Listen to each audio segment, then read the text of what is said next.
Bonjour à tous, je suis ravi de vous retrouver pour cette nouvelle année 2022. J'espère que vous avez tous passé de super fêtes et de super vacances. Moi, j'ai eu la chance de prendre un peu le soleil, ça fait du bien quand on rentre sous la grisaille. Aujourd'hui, nous allons parler des prévisions pour l'année 2022. On va aussi parler des 10 ans d'une minute 30. On va aussi parler du futur de ces webinaires. On a quelques idées qu'on aimerait challenger avec vous, donc ça va être un webinaire participatif le plus possible. Je vois Virginie, Gabriel, Abdel, Jean-Marie qui nous saluent, et donc continuez à participer parce que on a vraiment envie d'être dans les champs sur cette année 2022. Et pour m'accompagner dans ce webinaire de rentrée, je suis avec Valérie Vax, avec qui j'ai coécrit ce magnifique ouvrage Customer Experience Redesign, et Manuel Porton, qui est un de nos nouveaux consultants et qui a au-delà de son expérience dont il va nous parler, qui est en Allemagne, qui est parfaitement multilingue, français, allemand, anglais, et qui nous accompagne aussi sur des projets internationaux. Valérie, je te laisse te présenter et saluer tout le monde. Bien, bonjour à tous encore une fois, très bonne année à tous, très bonne année aux marketeurs qui sont parmi nous. Donc, je suis Valérie Vax, co-autrice avec Gabriel de Customer Experience Redesign. Et donc, moi, j'ai un passé et de consultant, et un présent de consultant, et un passé opérationnel à des fonctions marketing dans différentes entreprises de distribution. À toi, Manuel. Très bien. Alors bonjour à tous. Donc voilà, Manuel Borton. Donc effectivement, moi je vous parle de Düsseldorf. Je suis dans un espace de coworking avec en guest star David Azeloff. Enfin, ça c'est juste pour le décor. Et pourquoi il est là dans cet espace de coworking? C'est parce qu'il rime avec Düsseldorf? Alors parce que il l'aime bien ici, oui. Alors, je suis pas sûr qu'il soit de Düsseldorf, mais bon, dans chaque pièce, il y a un petit peu des thématiques. J'aurais pu être dans la piscine à balles multicolores à côté, mais c'est un peu moins pratique. Donc, mais il y a des vrais bureaux quand même. Voilà. Et donc, en fait, de mon côté, c'est vrai, j'ai rejoint une minute 30 depuis, on va dire, le dernier trimestre 2021. Sinon, moi, j'ai un parcours purement en marketing, donc dans différents types de structures, que ce soit des grands groupes dans l'automobile notamment, avec des positions de chef de produit, il y avait des RP, etc. Et après, dans les biens de consommation, notamment sur conduire des marques, des développements de marques, et bien sûr à l'international. Donc, c'est pour ça que, effectivement, comme l'a dit Gabriel, pas mal de contacts avec l'étranger au quotidien. Voilà, mais en tout cas, je suis super excité pour ce webinaire, et voilà, de nouveau meilleurs vœux à tous, et on espère qu'il y aura une belle dynamique ce matin. Super, comme je le mettais dans le chat, l'idée de ce webinaire, c'est ce qu'on a fait dans les derniers webinaires de fin d'année, c'est qu'on va essayer de travailler avec des sondages, et puis en fin de webinaire, on va réfléchir ensemble sur comment faire rendre encore plus participatifs ces webinaires, sûrement passer sur des outils comme Zoom, comme ça tout le monde pourra intervenir. Là, on en est encore à Webinaire Jam, mais merci de répondre au sondage, ça permet d'animer la discussion. Le premier sondage que j'ai lancé, sur lequel il commence à avoir des réponses, c'est un sondage que j'ai partagé sur LinkedIn cette semaine, à savoir, pour vous en 2022, les enjeux marketing sont plus digitaux ou humains. Ça fait référence aussi à une conviction que j'ai depuis quelques années sur le côté post-digital de notre décennie. Les 2 dernières décennies ont été extrêmement digitales. Les entreprises ont dû s'équiper en digital, d'abord sur le web, puis sur une présence sur les réseaux sociaux, changer leur stratégie d'acquisition, changer leur mode de fonctionnement, leur relation commerciale grâce ou à cause du digital, changer aussi toute la relation client en introduisant des apps, etc. On en a parlé dans le livre avec Valérie. Mais ma conviction aujourd'hui, c'est que en 2020, ça ne suffit plus, et que le digital reste hyper important, ça reste nécessaire, mais c'est plus suffisant. Là-dessus, je reprends une expression mathématique de mon passé d'ingénieur, donc nécessaire et pas suffisant, avec cette dimension que le digital en lui-même est par nature construit de la perte de valeur. Je m'explique avant qu'on puisse lancer le débat avec Manuel et Valérie, et puis avec vous dans le chat. C'est que si on ne dépend que du digital, en particulier sur des sujets d'acquisition, mais on va retrouver ça, on perd de la différenciation parce que c'est un univers extrêmement concurrentiel. Donc, on a un effet ciseau qui joue en notre défaveur plus le temps passe et plus la concurrence s'installe sur un marché. Le premier, c'est que les coûts d'acquisition augmentent au fil du temps. Typiquement, on était bon en référencement naturel, 1 minute 30 quand on s'est lancé. Il suffisait de faire un article de blog pour être premier sur un mot-clé. Puis le temps passe, la concurrence augmente, le trafic en référencement naturel, il faut produire de plus en plus de contenu pour le maintenir. C'est pareil sur du référencement payant. Au début, un mot-clé est pas cher, puis la concurrence arrive, le prix des mots-clés enchérissent. C'est pareil sur les réseaux sociaux. Au début, on peut faire des posts qui font beaucoup de trafic, d'audience, parce qu'on est les premiers à faire de la vidéo, les premiers à faire des sondages. Et puis, au fil du temps, plus les gens font de la vidéo, plus les gens font des sondages, moins les sondages et les vidéos marchent. Donc, on a par nature, de par la concurrence, un coût d'acquisition qui va augmenter. Et dans l'autre sens, on a par nature, toujours du fait de la concurrence, un prix, les prix qui baissent ou qui sont poussés à la baisse. C'est vrai en particulier pour les marketplaces. Si vous vendez le même produit plus cher que votre voisin d'un clic sur une marketplace ou sur un autre site internet, c'est pas vous qui le vendez. Et donc, vous vous retrouvez dans une situation où vous payez plus cher un client et vous margez moins parce que vous baissez vos prix. Donc, par nature, le digital, si on laisse le temps faire et la concurrence faire, vu que c'est un univers en libre concurrence, on va perdre de l'argent. On avait peut-être un business sain une année et 2-3 ans plus tard, il faut complètement se réinventer puis qu'on perd de l'argent. Là où quand on sait introduire un mix marketing différent qui va travailler sur des ressorts plus humains, on va dire, ou moins digitaux, comme de la création, comme une expérience client exceptionnelle, comme des applications dédiées ou d'autres aspects, et une relation humaine forte, interpersonnelle, là, on va être en capacité de créer des actifs qui vont être beaucoup moins soumis à la concurrence. Et c'est dans ma conviction, cette vision post-digitale, c'est de dire il faut arrêter, et c'est pour ça qu'on a aussi fait le livre Acquisition Strategy Design, que je vous remontre pour cette nouvelle année. C'est pour ça aussi qu'on a réinventé des approches qui mixent inbound, outbound, qui mixent aussi digital et offline.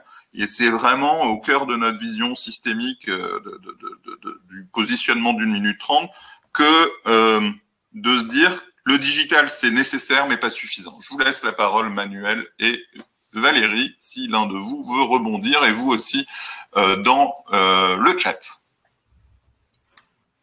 Valérie, tu veux commencer ? Écoute, oui, je vais rebondir sur les débats qui ont eu lieu suite à ton sondage, Gabriel. Est-ce que vous pensez que les enjeux seront plutôt digitaux ou humains ? On a eu quand même une forte majorité qui parlait de l'humain, des enjeux de marketing qui seront qui se révèle aussi dans le sondage au sein des participants au webinaire, vu qu'on est à 20 voilà. Digitaux, 80 humains. Bon, voilà, donc ça corrobore ce que tu viens de dire. Après, dans les débats qu'on a eus, le digital doit être au service de l'humain.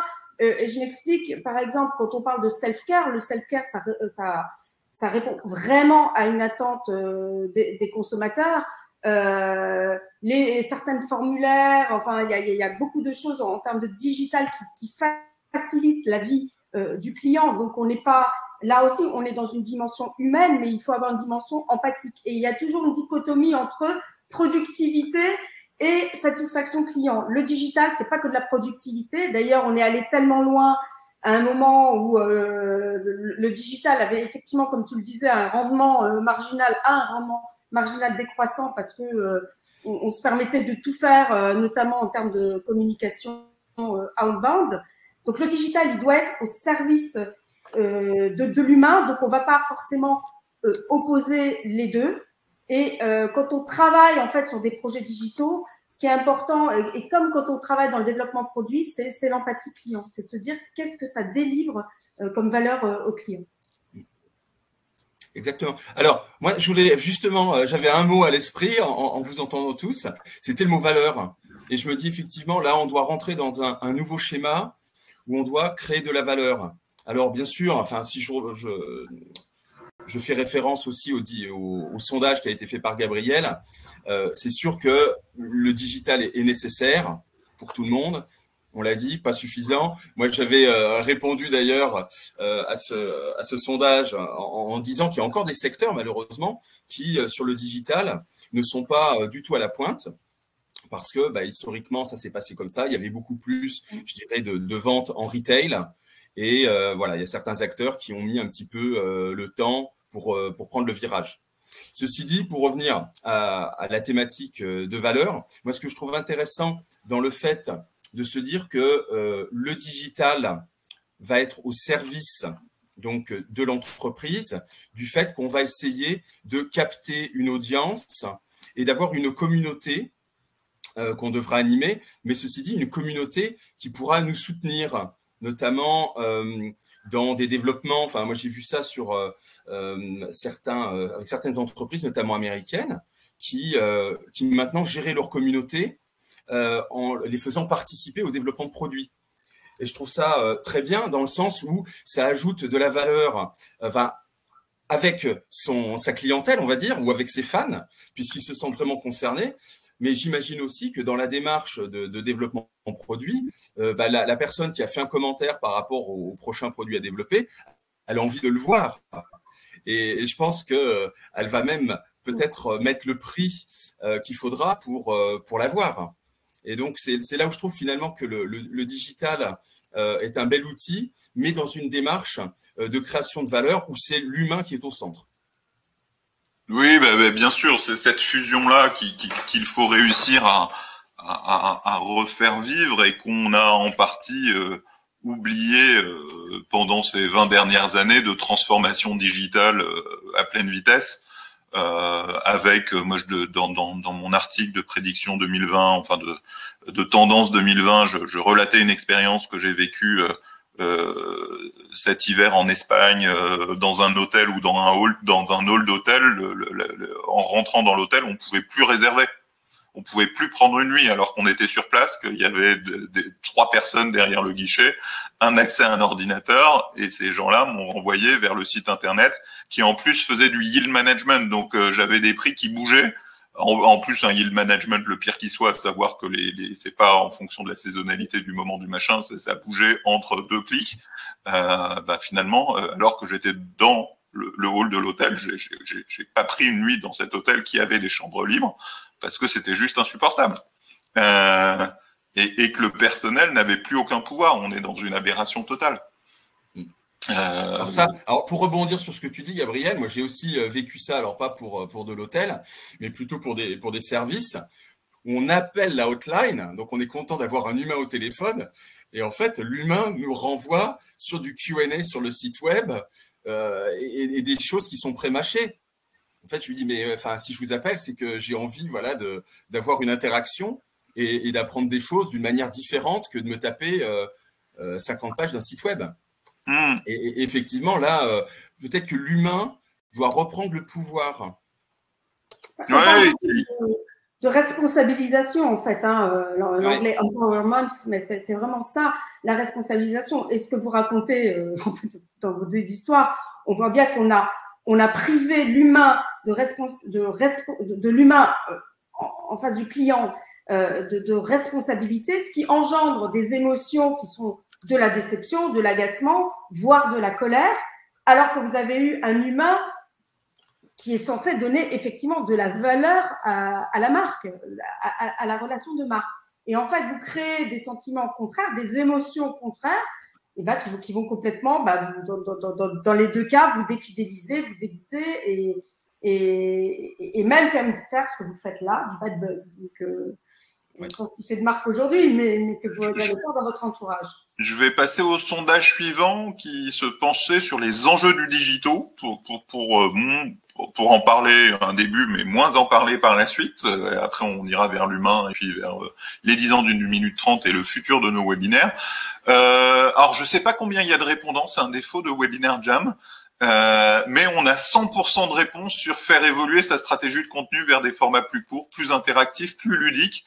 Ah, il y a un nouveau répondant et ça nous donne une indication, vu qu'on est à 11,88, c'est qu'il y avait quand même c'est qu'il y avait quand même 8 ou 9 répondants qui étaient sur faire évoluer les contenus. Là, on en a 9 sur 10, donc ça nous donne une indication. Gros sujet sur les contenus. Plus petit sujet sur les métaverses, pas de sujet sur les réseaux sociaux, pas de sujet pour les participants, hein, et puis on n'a que 10 personnes sur la fin des cookies, sur la blockchain et le Web 3. J'ai lu les prédictions de Stéphane Truffem aussi de cette semaine qui étaient intéressantes, qui parlaient de no-code, qui parlaient de nudge. Voilà, bah si vous voulez rajouter des sujets dans le chat, n'hésitez pas. Vous pensez quoi de ce retour avec une forte majorité sur l'évolution des contenus vers des formats plus courts, plus interactifs, plus ludiques? Je pense que c'est juste s'adapter aux attentes des lecteurs, des consommateurs, puisqu'on est quand même dans une civilisation, je dirais, de snack contenu ou du content snack. Donc, c'est important de donner du contenu, mais c'est peut-être aussi du respect du consommateur de se dire, voilà, tu as une part de cerveau, une part de temps disponible que je ne souhaite pas ou que je ne vais pas encombrer, parce que de toute façon, tu ne t'encombreras pas. Donc, c'est s'adapter, je pense, aux attentes du consommateur et plus être dans du contenu un peu plus fréquent, varié, que du contenu où on parlera de soi sans savoir si ça va vraiment intéresser complètement le consommateur. Et c'est vrai que LinkedIn et les posts, les contenus qu'on partage sur ce réseau social B2B évoluent quand même énormément, avec une tendance de plus en plus proche du B2C, de Facebook, de très gros influenceurs qui publient des vidéos qui sont pas toujours liées aux professionnels ou qui ont des interprétations assez fortes liées aux professionnels. Le fait de créer du partage. Moi, j'ai fait un post par rapport à un nouveau projet de logiciel hier sur LinkedIn qui a près de 200 commentaires et interactions.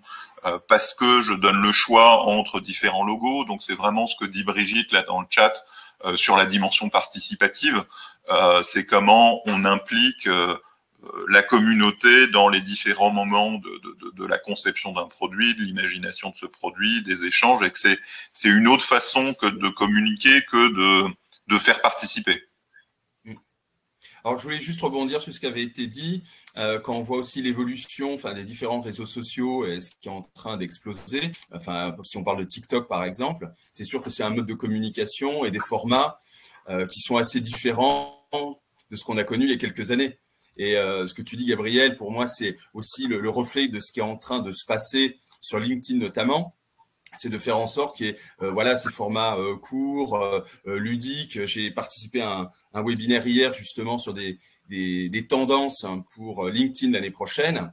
Et il parlait justement de remettre en avant des stories courtes, des formats vidéo qui viennent de ce monde-là, parce que je dirais les gens sont en attente alors même si on est sur du professionnel, mais quand même un peu de divertissement. Et on a envie d'y rester parce que il y a un contenu court mais sympa à regarder, quoi. Donc, alors, c'est une tendance de fond, hein. Ce que dit Jérémy, à mon sens, c'est quand même très juste aussi, c'est sur ce mix entre contenu court et contenu de fond. On peut pas tout mettre sous forme de contenu court, et il faut savoir mixer. Et de toute façon, c'est tout mon propos sur le post digital, c'est savoir mixer le on, le off, l'inbound, l'outbound, mais dans les contenus, le snack et le long. Parce que le snack peut être une bonne façon d'amener des gens vers des contenus plus longs, ceux qui veulent en savoir plus. Il y a un exemple récent, je parlais de Michael Aguilar à travers ses vidéos, pas toujours hyper professionnels, etc., mais qui font quand même un énorme trafic, ou même ces cartes de France de fromage. Moi, j'étais impressionné ou en partageant une carte de France de fromage, il était à 15 000 likes et réactions, ou à plus de 15 000 ou 20 000 là-dessus. Et à côté de ça, il fait des contenus de fond où il a fait une vraie analyse de pourquoi les commerciaux ne vendent pas, avec un gros sondage utilisant sa communauté, une vidéo de 8 minutes qui restitue tout ça. Et on a bien ce mix-là pour à la fois créer du trafic, créer de l'audience, créer de la visibilité, et à la fois mettre en avant une expertise, apporter de la valeur ajoutée qui va au-delà de la distraction. Mais c'est purement une stratégie de génération de trafic, hein. Ouais, tout à fait. Tout à fait. Je passe au sondage suivant. J'ai fait un tout petit focus sur les métaverses avec une réponse à 75-25 qui dit que c'est une révolution, 25% que c'est de la communication. J'ai fait ce focus-là en particulier parce que c'est pour moi l'occasion de vous annoncer le webinaire de la semaine prochaine, où Clément Merville, fondateur de Manzalab, participera pour vous présenter ce que sont les métaverses. Ça fait 10 ans qu'il a créé Manzalab, qui est une société spécialisée autour de la gamification du serious gaming, donc B2B. Donc ça, c'était l'origine. Il est allé sur la réalité augmentée, les expériences virtuelles de formation. Donc, il a une vraie expérience de ce que sont les métaverses. Il a créé une solution qui s'appelle TeamU, de salon virtuel. Donc, ce sera intéressant de creuser avec lui ce sujet des métaverses. Il travaille avec Microsoft aussi là-dessus. Donc voilà, c'était la petite introduction. Donc, si vous êtes là, c'est que vous êtes déjà abonné, mais parlez-en autour de vous. Si vous voulez en savoir plus sur les métaverses, ce sera un échange super intéressant. Votre point de vue, révolution, communication? Moi, je pense que c'est une vraie révolution, hein. C'est une vraie révolution. On va voir. Et qu'on verra pour de vrai, et à quel horizon? Alors, il y a des marques qui s'y sont mises, hein. On a quand même quelques cas de marques, hein, de luxe, notamment comme Gucci, une grosse marque de whisky. Enfin, il y a pas mal de marques qui s'y mettent. En fait, l'enjeu derrière, c'est vraiment ça va être je pense que ça va révolutionner les sites e-commerce. Alors, je pense qu'il va y avoir du e-commerce à deux vitesses, hein. Il va y avoir le e-commerce métaverse où on est complètement immergé dans un univers avec un vendeur avatar, des influenceurs avatars, nous-mêmes avec notre avatar qui va donner lieu à d'autres exploitations de données parce que je crée mon avatar, on va dire, idéal ou pas, donc qui va donner… Ça va être compliqué, hein, au niveau des données, puisqu'il va y avoir des comportements d'avatar derrière lequel se cache un comportement de consommateur, voire d'influenceur. Donc, on va être dans des mondes virtuels auxquels, je dirais, mes enfants qui ont 16-18 ans vont se complaire sans problème, puisqu'ils sont déjà dans d'autres communautés. Et face à ça, on aura, je pense, d'autres, je sais pas à quelle vitesse ça va aller pour des, on va dire, des petites marques, des petits sites e-commerce.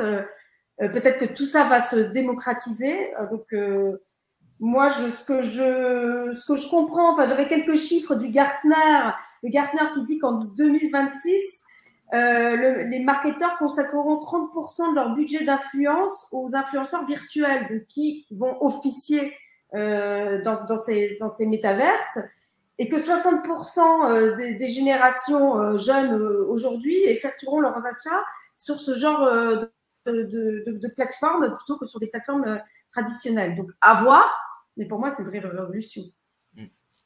Oui, enfin, là, je rejoins aussi Valérie là-dessus, c'est une révolution. Après, moi, ce qui me fait un peu rigoler, c'est que il y a eu cette expérience-là avec Second Life. Vous vous souvenez, c'était, je crois, en 2008 ou 2005. Enfin voilà, enfin je dirais c'est pour les vieux. Et c'était un flop total. Mais ceci, c'était déjà le concept. Et donc je me dis, là, effectivement, ça arrive au bon moment. Second Life tourne toujours, hein, quand même. Hein. On peut pas parler de flop total. Hein. Le total me semble, c'est le jeu. Ça a eu un gros démarrage, ça a eu un gros dégonflement. Mais il y a encore des gens. Second Life est toujours en vie.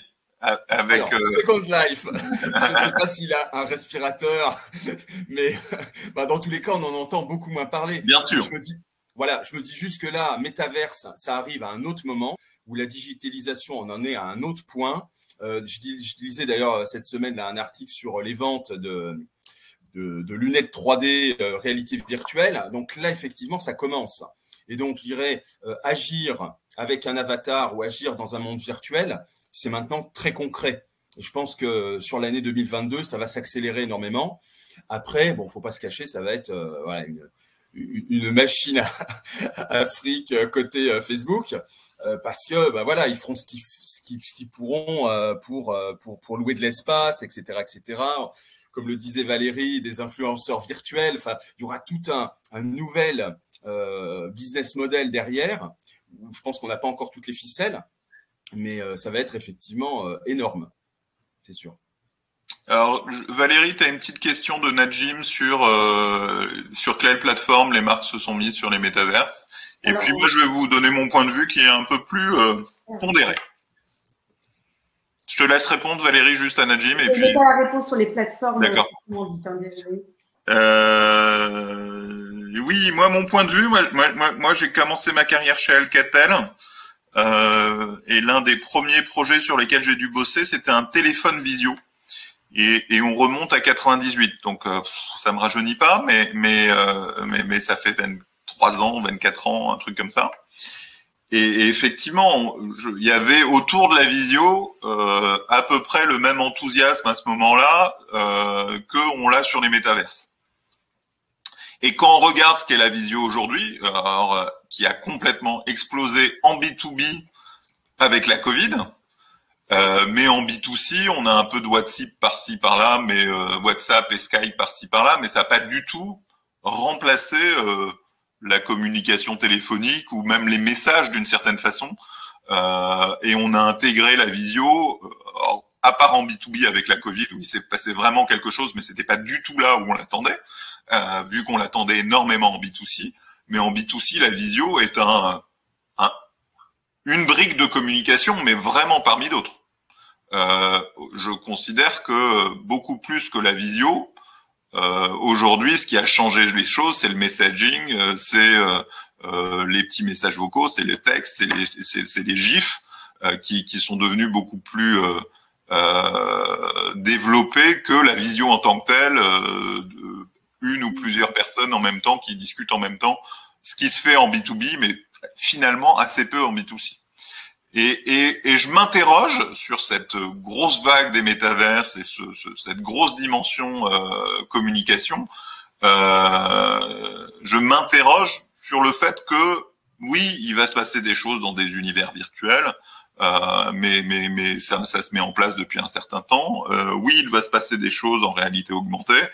Mais tout ça va continuer à se faire sans remplacer, mais en se rajoutant au reste. Et c'est un peu de ça dont on pourra parler la semaine prochaine avec Clément. Stéphane nous dit pas de révolution pour 2022 malgré tout le buzz. Oui. On est effectivement dans une décennie et à mon sens dans une décennie où les métaverses seront un des éléments parmi d'autres, y compris des choses plus classiques comme aujourd'hui. Vous partagez ce point de vue ou... Ouais, enfin clairement, ça va être un mouvement qui va durer un certain temps pour s'installer. On n'est pas en train de dire que l'année 2022, il y aura toutes les boutiques et on aura tous notre avatar sur Metaverse. C'est évident. Mais ceci dit, là où je reviens sur ce que tu disais par rapport à la visio en B2C, enfin moi je vois par rapport à mes enfants, je dirais la nouvelle génération, ils sont quand même bien dans ce schéma-là. Hein.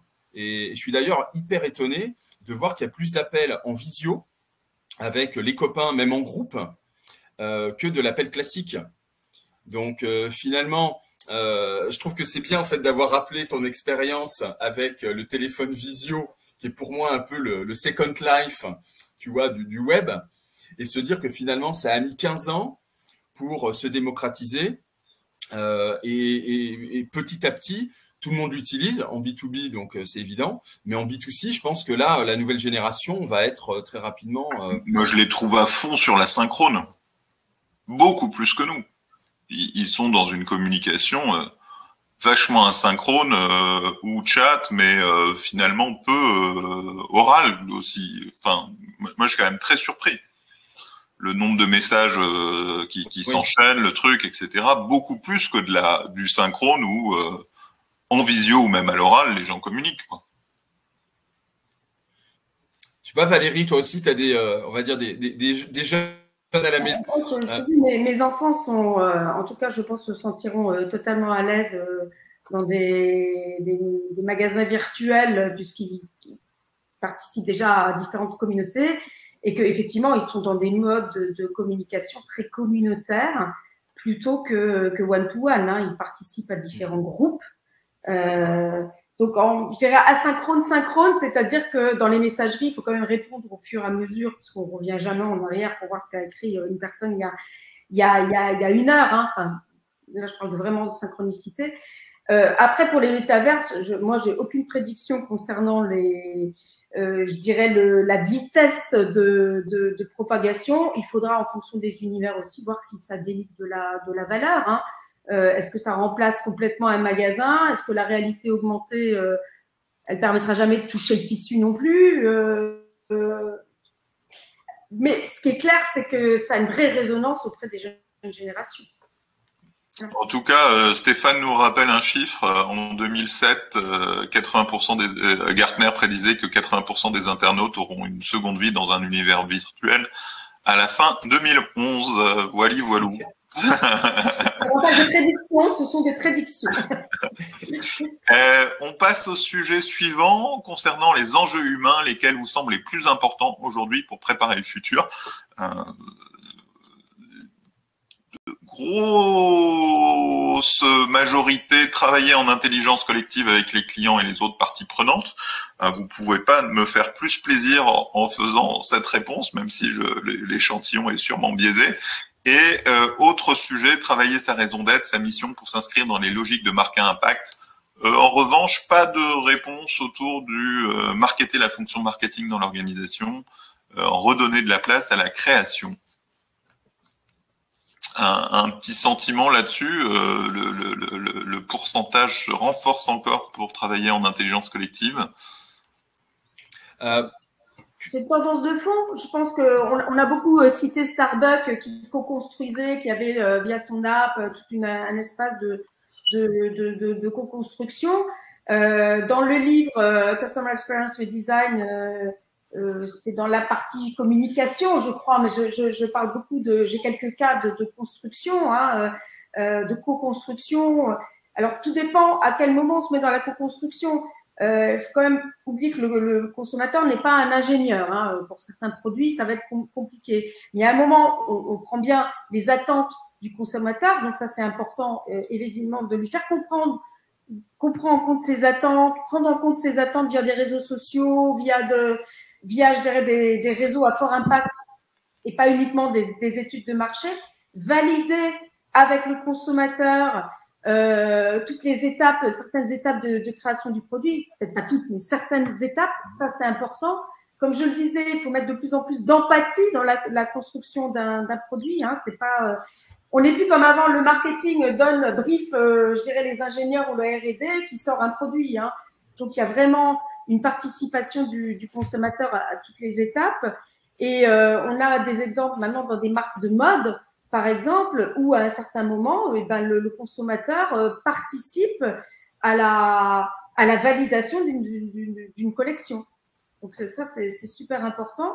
Et de plus en plus, alors c'est aussi de l'intelligence collective, hein, je vois des marques de mode qui se lancent et qui co-construisent des collections avec leurs clientes, qui expriment ce qu'elles voudraient avoir, qui font des mini-collections, qui les font précommander et qui commandent après, et qui les font fabriquer après. Et pour moi, ça fait partie aussi, finalement, cette éco-responsabilité de la co-construction et de la construction d'une collection.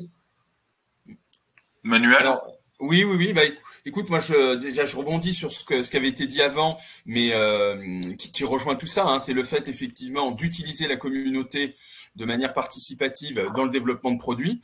Donc, il y avait les exemples de Valérie dans la mode. Moi, j'en connais aussi sur les articles culinaires, etc., où les marques, en fait, utilisent donc leur communauté qui est assez large. Par exemple, tous les fans de cuisine, j'ai l'exemple là d'un acteur américain, on va dire le gros marmiton américain, qui a plusieurs millions donc de personnes dans sa communauté, ils se sont dit, on va changer le business model, on va vendre des produits, mais maintenant, on ne fait pas que de la vente de produits de différentes marques, on construit ces produits avec notre communauté.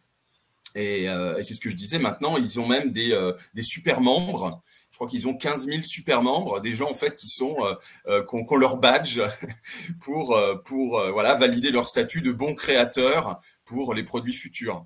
Ce qui est assez incroyable, mais ce qui explique aussi et qui illustre bien, je trouve, la tendance dans cette collaboration. Et je voulais aussi partager un chiffre avec vous là que j'avais trouvé dans une étude. Alors c'est pour le marché allemand, mais c'est une étude qui a été faite par les télécoms en Allemagne pour voir un peu où se dirige la digitalisation et les priorités de digitalisation sur, on va dire, les PME ou les grosses PME en Allemagne. Donc, une étude qui a été faite sur 2000 entreprises. Et en fait, là où il y aurait en 2022 une croissance sur les investissements digitaux, c'est sur les outils collaboratifs. Donc, évidemment, ça inclut tout ce qui est visioconférence, etc., mais bien spécifiquement les outils collaboratifs. Donc là, c'est vraiment aussi un signe qu'on veut trouver des nouveaux moyens, alors soit en interne, interdépartement, parce qu'on est tous à la maison, mais aussi pour impliquer plus facilement nos autres communautés qui vont être peut-être des acheteurs dans les autres sociétés, nos clients. Puisqu'en fait, moi, je me pose une vraie question. Pour moi, les enjeux du marketing en 2022, c'est comment on garde le contact. Alors, bien sûr, en interne, c'est simple de garder le contact parce qu'on a tout le temps des réunions. Mais là, moi, je vois, je parlais encore de l'Allemagne, mais à Francfort, pour le mois de janvier, février, tous les gros salons ont été annulés. Donc, garder le contact avec ses clients, avec les acheteurs. Donc, on est obligé de mettre en place des solutions digitales et des solutions collaboratives. Donc ça m'étonne. Tu es en train de faire la promo pour SalesDeck, en fait. Alors, sans le savoir, bien évidemment. non, mais qui est une solution de collaboration au sein des équipes commerciales et entre les commerciaux et leurs clients. Ben voilà, mais c'est évident. Et je pense que ça, et d'ailleurs c'était quand même super intéressant parce que c'était vraiment en termes de points d'augmentation, là où il y avait la plus grosse augmentation à attendre en 2022 sur les outils collaboratifs. Bon, malheureusement, la solution sortira vraiment en 2023, mais on fait de notre mieux. Moi, je voulais, et on va reparler de l'intelligence collective, entre autres dans le sondage qui est en train de tourner. Moi, je voulais quand même reparler d'un sujet, moi, qui me semble important, qui a fait la deuxième position, à savoir celui de la raison d'être, des marques à impact. Moi, je pense que le marketing ne peut plus faire, alors j'ai plus les mots qui me viennent, faire abstraction de ce sujet ou considérer qu'il n'est pas important. Et ça rejoint d'ailleurs le sujet de marketer le marketing. Je pense que le marketing doit défendre dans son organisation cette dimension raison d'être, cette dimension impact, cette dimension apporter de la valeur. Il doit convaincre sa direction de l'importance de ces sujets-là. Qui effectivement avec les jeunes générations hyper conscientes des enjeux planétaires, hyper conscientes des enjeux de la présence de l'égalité homme-femme, hyper conscientes d'un certain nombre de sujets, on peut plus faire abstraction de ça. Moi, systématiquement, quand dans nos webinaires, il n'y a pas assez de présence féminine, on se fait tacler et c'est une réalité alors qu'on fait des efforts et qu'il n'y aura rien de conscient dans certaines choses. Mais voilà, il faut vraiment conscientiser ce sujet-là. Merci d'être là, Valérie. Et pour moi, et c'est aussi pour ça qu'on écrit un nouveau livre de notre collection avec Julia Drupt, Brand Strategy Design. Pour moi, c'est un véritable sujet et la création aussi en est un, mais il en découle, il est peut-être moins nouveau. On doit vraiment repenser les marques sur cette dimension-là. On ne peut plus se permettre, et ça rejoint aussi le sujet, ça rejoint le sujet collaboratif, ça rejoint aussi le sujet éducatif et pédagogique qu'évoque Brigitte. Une marque doit apporter autre chose que des bons produits. Elle doit raconter une histoire, porter une mission, s'inscrire dans la société. J'aurais jamais dit ça il y a 20 ans plus tôt, qui était hyper capitaliste, libéral, etc. Mais aujourd'hui, c'est du bon sens et c'est de l'égoïsme que d'être altruiste. mais il y a les associations de marketeurs dans l'ADTEM réfléchissent vraiment au sens du marketing et effectivement parlent beaucoup de la responsabilité sociale du marketing, dont on parle dans Marketing Zéro. D'ailleurs, de montrer l'utilité de la marque, l'utilité de la marque aujourd'hui, parce que même des bons produits, mais des bons produits sont-ils utiles? En quoi ont-ils du sens aussi dans la vie d'aujourd'hui, une marque de lessive, les marques de lessive elles-mêmes maintenant expliquent aux consommateurs comment réduire leur consommation de lessive, réduire leur consommation énergétique. Il y a quand même une responsabilité sociale des marques. Et pour revenir à la fonction marketing elle-même, je pense qu'elle a une vraie utilité dans l'entreprise. Déjà, par essence, la fonction marketing, elle sait faire l'ascenseur entre la stratégie et l'opérationnel. Elle part de la stratégie d'une marque, quelle est sa raison d'être. Elle élabore des produits, elle les fait vendre et elle met en œuvre toutes les conditions pour bien vendre le produit, bien le faire utiliser. Donc, elle a déjà le marketeur a déjà cette fonction-là. Et la fonction marketing, par essence, elle sait gérer des projets cross-fonctionnels puisqu'elle met en ordre de bataille pour élaborer un produit ou un service, la production, la R&D, la communication, le service client, la vente. Donc, elle a déjà intrinsèquement tous les atouts pour être, je dirais, le pivot de tous ces projets d'évolution des marques et d'évolution de la façon de construire les produits et de co-construire les produits. Merci. Oui, juste une petite remarque. Moi, ce que je trouve assez intéressant, je dirais, dans la manière dont la société évolue, et notamment les attentes des plus jeunes, c'est comme ça a été évoqué, une marque doit avoir un sens. Donc, je vais acheter un produit parce que je vais regarder à quoi ça correspond aussi derrière, quelle est l'histoire, quelle est la valeur apportée. Mais je dirais ça, on le retrouve aussi sur le marché de l'emploi. Et là, il y a beaucoup de jeunes, en fait, qui vont vraiment chercher la finalité, je dirais, d'une entreprise. Qu'est-ce qu'elle produit, comment elle le produit, avant de s'engager. Je pense que ça rejoint aussi ce qui a été évoqué dans le livre de la marque employeur, Marketing RH, c'est qu'il y a quand même un gros enjeu pour les marques. Ouais, c'est ça. Il y a un gros enjeu pour les marques de recruter des talents, mais en expliquant la raison d'être de son entreprise. Et ça, c'est un vrai enjeu, puisque, notamment avec Covid, ça bousculait pas mal de choses. Il y a plein de gens qui se posent des questions. Est-ce que je vais continuer à travailler pour une entreprise ou est-ce que je vais mener ma route tout seul? Et notamment, c'est encore plus prononcé au niveau des jeunes générations. Donc, il y a un gros travail là, marketing à faire pour donner du sens à tous les discours et toutes les offres. Merci beaucoup à tous les deux. Je vais passer au sujet suivant, à savoir nos 10 ans. Le résultat du sondage me fait très plaisir. Il est complètement biaisé en l'occurrence, donc mais effectivement, si je dois rappeler les 10 ans de l'agence, j'ai été le pionnier en 2012 seul et je vous partagerai une photo de mes premiers jours d'1 minute 30 la semaine prochaine à lancer début 2012 1 minute 30 en m'inspirant d'HubSpot, du concept de l'inbound marketing, en commençant à publier un article par jour sur mon blog. Sur le site, Jérémy ou Abdel vont pouvoir le partager. J'ai raconté l'histoire d'1 minute 30, les hauts et les bas et les différentes étapes. Mais c'est vrai que je vais me concentrer sur les dernières étapes. Ça fait 3-4 ans que j'ai le sentiment que l'inbound marketing, qui m'a beaucoup inspiré, qui est l'idée de devenir son propre média, convertir son audience en client, qui nous a fait connaître, parce que aujourd'hui on a 300 000 visiteurs sur notre site grâce à des approches d'inbound marketing, etc. Ce qu'on fait en ce moment avec ce webinaire, c'est de l'inbound marketing, mais que cette approche ne suffisait plus à plusieurs égards, et ça rejoint ce que je disais sur le digital. D'une part, j'étais plus du tout sur un océan bleu seul à faire ça. Il y a plusieurs centaines d'agences aujourd'hui qui se revendiquent agences inbound. HubSpot a fait un très bon travail, mais aussi au-delà de cette concurrence exacerbée, une forme de banalisation du terme qui est devenu synonyme de web marketing, avec une pourquoi on faisait de l'inbound. Pour moi, l'inbound, ça reste pertinent quand on est sur des marchés diffus, avec des processus de décision longs et pédagogiques. Donc, c'est très bien pour une agence. C'est beaucoup moins bien pour Coca-Cola, pour des marques P2C ou pour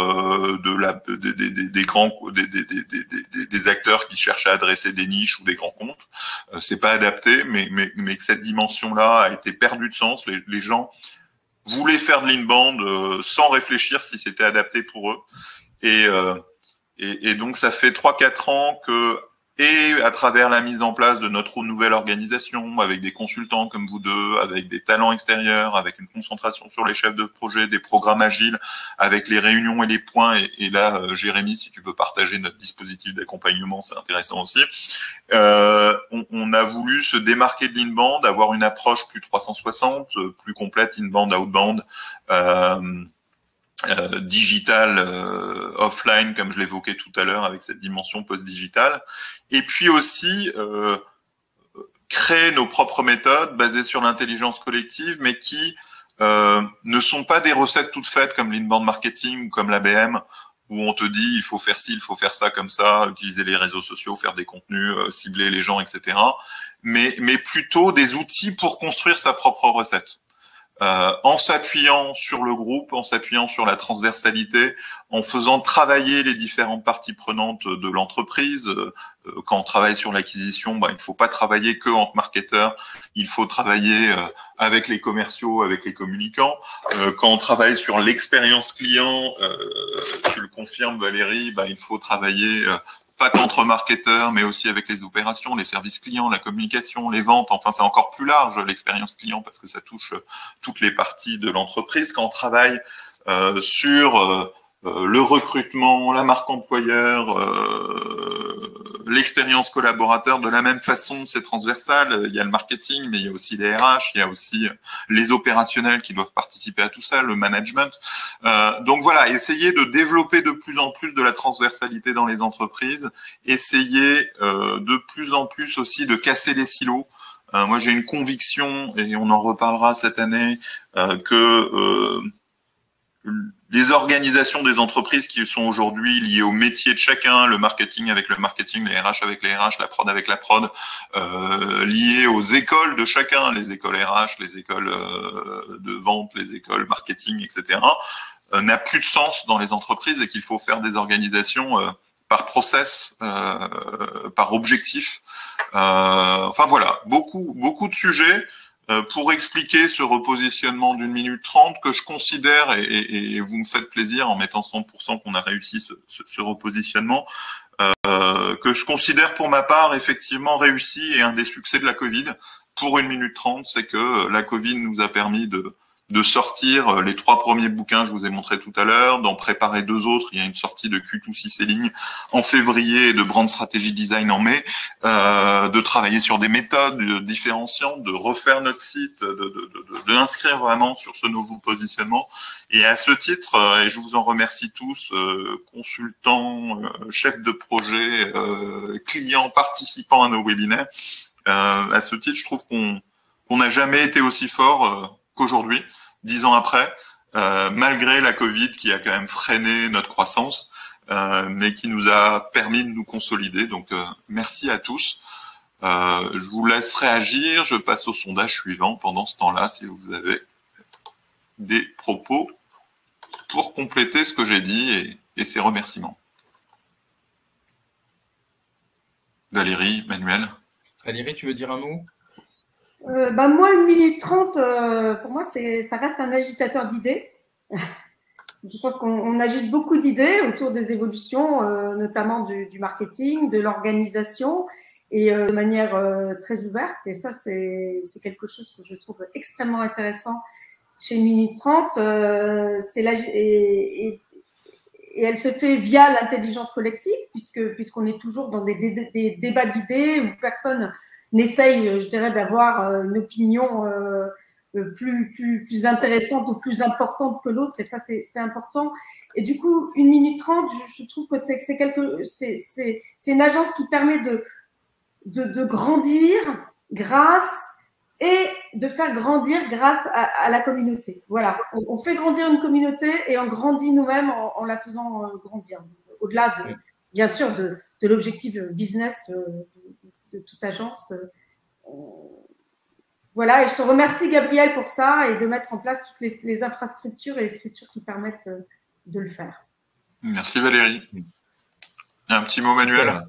Ah bah oui, bien sûr. Alors déjà, moi, je démarre une nouvelle vie en tant que consultant. Et ce que je trouve super intéressant, alors déjà, voilà, pourquoi s'être rapproché d'une minute 30? Parce que il y a ce côté méthode super bien organisé. Mais ce que je trouve très intéressant, c'est en fait la communauté. C'est ça, c'est-à-dire des experts sur différents sujets. Et en fait, ce que je me dis, ce que le client ne voit pas, mais là, en faisant partie, je dirais, du cercle, c'est que je trouve très intéressant ce qui se passe un peu en back-office. C'est-à-dire que on n'a pas un sujet à traiter et puis on travaille sur son petit sujet, etc. Mais il y a un vrai échange. Et en fait, dans le terme back-office, pour moi, c'est toutes les réunions internes où il y a vraiment ce partage d'expérience, où, comme tu l'as dit Valérie, c'est vraiment, ça reflète bien la situation, tout le monde est au même niveau, donc tout le monde peut s'exprimer, tout le monde peut donner des idées, commenter, et ça, effectivement, ça permet à la fois pour le dossier en question, pour le client, de grandir, mais aussi à chacun de pouvoir grandir par rapport aux acquis des autres. Et ça, franchement, alors c'est vrai qu'il faut le vivre, mais je trouve ça génial. Et Gabriel, merci aussi de m'avoir intégré et de pouvoir participer à l'aventure. Ouais, effectivement, ce que vous ne voyez pas, c'est que avec nos consultants, donc, qui sont des experts marketing, Valérie, Manuel vous ont partagé leur expérience. On a des anciens directeurs d'agence comme Julia, des anciens directeurs marketing comme Christophe, responsable marketing dans différents types d'organisations. On se réunit au moins une fois par semaine, toujours les vendredis à midi. Alors c'est pas le meilleur créneau si on veut déjeuner, entre midi et midi 30 et 13h30 pour justement co-construire les stratégies, travailler sur des nouvelles méthodes. On fait ça en intelligence collective de plus en plus. Et c'est ce qu'on a envie de faire en 2022 avec vous. Alors là, j'ai passé un premier petit sondage pour savoir si vous avez déjà fait des ateliers d'intelligence collective dans des outils comme Miro, comme Jam, comme Mural, comme Klaxoon. C'est des expériences qui sont vraiment riches, qui sont intéressantes parce que tout le monde participe encore plus qu'avec des sondages qui sont finalement assez top-down où vous pouvez pas vous exprimer réellement, apporter plus de valeur un peu dans le chat, etc. Donc on a envie de faire, et je vais aller assez vite sur les derniers sondages, mais on a envie de réinventer le format du webinaire pour que ce soit une vraie expérience d'intelligence collective. Donc, passer dans des outils comme Zoom, où tout le monde peut s'exprimer, hors Zoom, Teams, Google Meet, mais comme ça, après vous allumez pas votre caméra selon que vous l'êtes vu ou pas, mais comme ça, et je sais que Loïc Simon fait déjà ça, comme ça, tout le monde peut prendre la parole à un moment donné. C'est le cas ici, mais ça passe par une étape compliquée de vouloir monter sur scène, etc. Que pendant le webinaire, on vous sépare en petits groupes pour que vous puissiez travailler ensemble, chacun sur un sujet ou parfois sur le même sujet, qu'on utilise des outils comme Mural, Miro, Klaxoon qui vous permettent Jamboard qui vous permettent de poser des post-it, que chacun puisse exprimer ses idées, les mettre à plat, faire en sorte qu'elles soient partagées. Répondez-moi dans le sondage en ce moment si vous trouvez pertinent qu'on fasse ce changement-là, parce que là j'ai 0-0, et que d'une semaine sur l'autre, comme ça, on continue à creuser un sujet. 1 heure, c'est largement pas suffisant pour vivre une expérience complète d'intelligence collective, passer par les différentes phases de divergence, convergence, qui sont le propre de l'intelligence collective. Divergence, c'est aller chercher plein d'idées, laisser tout le monde s'exprimer. Convergence, c'est en sélectionner quelques-unes, les prioriser, puis on rediverge, puis on reconverge. Enfin, c'est ces cycles du double diamant qu'on applique dans l'ensemble de nos méthodes. J'ai envie qu'on puisse vivre cette expérience-là avec vous tous, pas que les consultants, et que cette expérience vous apporte des idées, des envies de continuer. Je suis très étonné que personne ne réponde au sondage. Est-ce que tout le monde est parti? Non, il y a encore du monde. Voilà, donc dites-moi si vous avez envie de vivre de telles expériences, si vous êtes prêt à le faire, de casser vraiment le format d'un webinaire classique pour être plus participatif. Et si Valérie, Emmanuel, vous voulez compléter, n'hésitez pas. Oh bah, je pense que de toute façon, comme je l'ai dit là, les plus gros investissements en 2022 au niveau des entreprises, ça va être des outils collaboratifs. Ah, le sondage ne marche pas, c'est pour ça. Qu'il n'y a pas de réponse. Je le relance. Starpol, Publish. Est-ce que ça marche mieux? Excuse-moi. Ouais. Non, mais je disais effectivement, comme l'année 2022, ça va être encore plus d'investissements digitaux sur des outils collaboratifs, etc. Je pense que c'est bien effectivement de pouvoir vivre ce genre d'atelier, d'expérience, même si c'est en format un peu réduit, mais pour être dans ce mood participatif. Et enfin voilà, je pense que c'est vraiment une évidence de pouvoir partager, gérer la valeur de ces outils et des manières de travailler. Autre petit sujet, je vais pas faire tourner le sondage vu qu'on a eu un peu de raté sur les sondages. Pas de problème pour vous pour adopter des outils comme Zoom, des outils comme Miro, faire venir au fur et à mesure des gens. L'idée aussi, c'est qu'on développe la viralité quand on travaille un sujet, par exemple, sur la relation entre le marketing et les finances, faire venir des financiers avec qui vous travaillez. Enfin voilà, l'idée, c'est d'avoir quelque chose qui soit vraiment nouveau et différent dans le format. Moi, ma crainte, c'est de savoir comment on va gérer du nombre. Là, on est une trentaine de personnes, c'est des choses qu'on sait faire. Si ça se développe et qu'on est une centaine, ça va être un peu plus compliqué. Si on est quelques centaines, là, ça va être encore plus compliqué. Donc, on va apprendre en marchant tous ensemble sur la façon d'animer ce type de réunion, sur la façon de faire vivre la réunion entre deux réunions, parce que bien sûr, on n'aura pas eu l'occasion d'aborder tout un sujet, d'avoir les restitutions de chacun. Donc, il va y avoir pas mal d'inventions sur justement comment on crée des synthèses de ce qui s'est dit, surtout si on devient de plus en plus nombreux. Mais j'ai vraiment envie de tenter cette expérience. Et je suis ravi, il n'y a pas de nom, c'est cool. Et je suis ravi qu'on puisse la faire ensemble.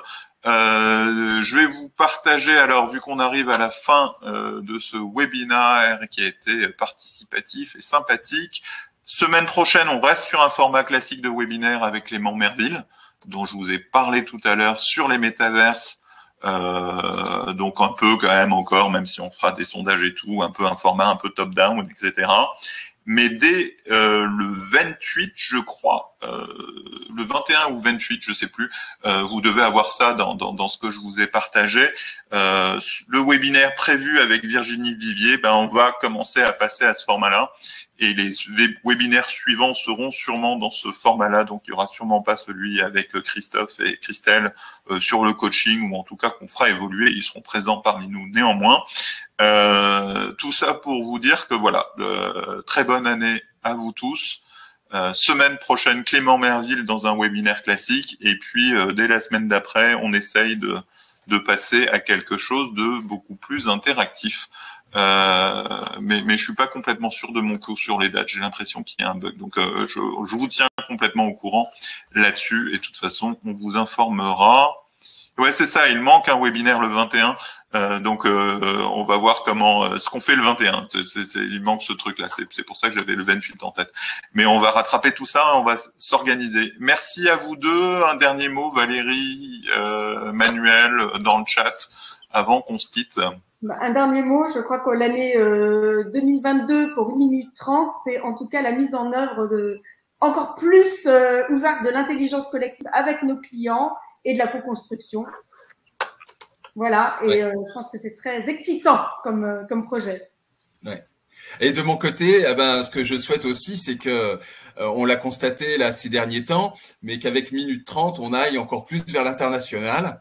Et ça, c'est un bon signe, à la fois par rapport aux sociétés françaises qui se développent un peu partout, et puis voilà, pour apporter aussi nos méthodes sur d'autres marchés. I'm ready for that. Yeah, very good. Bon, merci à tous en tout cas. Bah, merci à tous. À la semaine prochaine avec Clément. On vous dit ce qui se passe le 21. Ce qui est sûr, c'est que le 28, on lance ce nouveau format et peut-être même le 21 à voir. Où on vous parlera le 21 de Brand Strategy Design. C'est important que l'on puisse aussi partager les méthodes de ce nouveau livre avant qu'on le publie et vous les faire relire à tous. Merci à tous. Merci beaucoup. À la semaine prochaine. Salut. Au revoir.